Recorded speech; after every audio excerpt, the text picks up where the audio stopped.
Hello, I'm Michael Turner from Shropshire Music Service.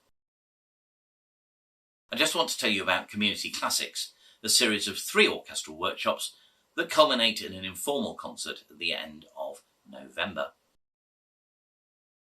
Community Classics is aimed at our more senior students from within the music service, parent players, and also community players as well. We're tackling 2 pieces this year, Aaron Copland's Rodeo Ballet Suite and Malcolm Arnold's Little Suite for Orchestra No. 1. These 2 pieces are really exciting, really rewarding to play, and great fun as well, which I think is really important. I'll be conducting the workshops and will be supported by other members of staff from within Shropshire Music Service. These workshops are aimed to be fun.